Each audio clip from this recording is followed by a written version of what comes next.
Hello Naruto family, நல்லா இருக்கீங்களா? இன்னைக்கு ஒரு முக்கியமான விஷயத்தை பற்றி பேச போகிறோம். அது என்னன்னா அனிமியை பற்றி தான். ஆனால் நரட்டோ இல்லை, சாரி கோச்சிக்காதீங்க. அதை விட சூப்பரான ஐடின்னு சொல்ல முடியாது, அதுக்கு இணையான அனிமின்னு சொல்லலாம். இப்போ ட்ரெண்டிங்கில் போட்டு சக்கா போட்டு பின்னிக்கிட்டு இருக்கிற ஒரு அனிமி டீமன் ஸ்லேயர்.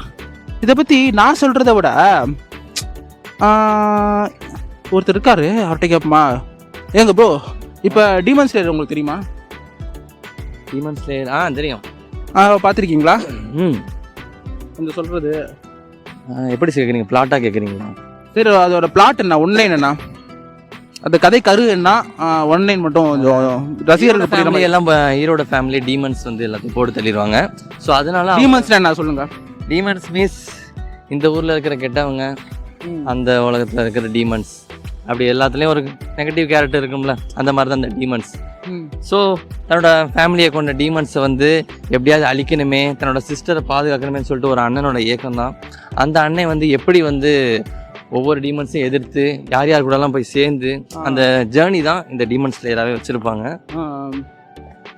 ஸோ முடிவாக எப்படி அந்த தங்கச்சியை காப்பாற்றினா, ஏன்னா அவள் தங்கச்சியுமே டீமனாக மாறி இருப்பாள், அதான் ட்விஸ்ட். அச்சோ.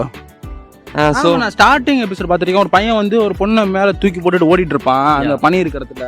கண்டிப்பாக இவன் போய் ஒரு 4-5 ஆஷிரா அப்படின்ற ஒரு, அதாவது நருட்டோல ஹொகாகேஸ்ன்னு சொல்லுவாங்க. ஸோ இதில் வந்து ஆஷிரா அந்த பேயெல்லாம் பிடிக்கிறவங்க. ஆமாம், அந்த டீமன்ஸ்லாம் அழிக்கிறவங்க. ஸோ அவங்க கிட்ட போய் இவன் ஹெல்ப் கேட்குறான்.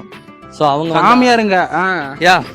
ஆனால் அவங்க எப்படி சொல்கிறது, ஒரு வாரியர்ஸ் மாதிரி அவங்க ஒரு 6 பேர், ஒவ்வொருத்தருக்கும் ஒவ்வொருத்தருக்கும் ஒவ்வொரு ஸ்டைல் இருக்குது.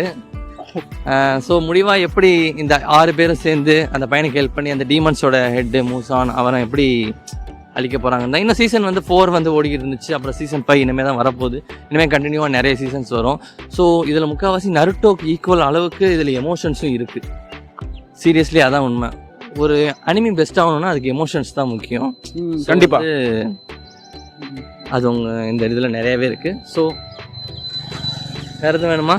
வேற எனக்கு டவுட்டு. நான் ஒரு நாள் என்ன பண்ணேன், இட்டாச்சி ஸ்டேட்டஸ் ஒன்று பார்த்தேன், இந்த காக்காலாம் வர மாதிரி. கமெண்ட்ல போய் பார்த்தா இட்டாச்சி ஆச்சு சொல்லுவாங்க, புகழ்வாங்க வழக்கம் போல். அப்படின்னு பார்த்தா டீமன் ஸ்லேயர் ஃபேன்ஸ்லாம் கொந்தளிக்கிறாங்க, டே இது எங்களோடதுடா, இட்டாச்சி கிடையாதுடா அப்படிங்கிறாங்க. காக்கான்னு வந்தாலே ரென்குக்கோட காக்கா அது, அதில் ஒரு ஹாஷிரா தான் ரென்குக்கு. அவர் வந்து ஒரு ஃபைட்டில் வந்து சாக்ரிஃபைஸ் பண்ணி இறந்துருவார். என்ன ரீசன்னா, அந்த டீமன் சொல்லும், உனக்கு லாஸ்ட் சான்ஸ் தரேன், நீ சாகிறதுக்கு முன்னாடி நீயும் டீமனாக மாறிட்டீங்கன்னா உனக்கு கொல்ல மாட்டேன் அப்படின்ற மாதிரி.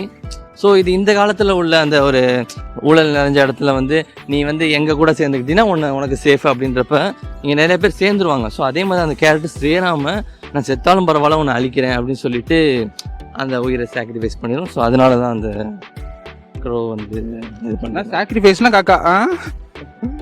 காக்கா காக்கா 2 காக்கா. உங்க பேர் உதயசூரியன்.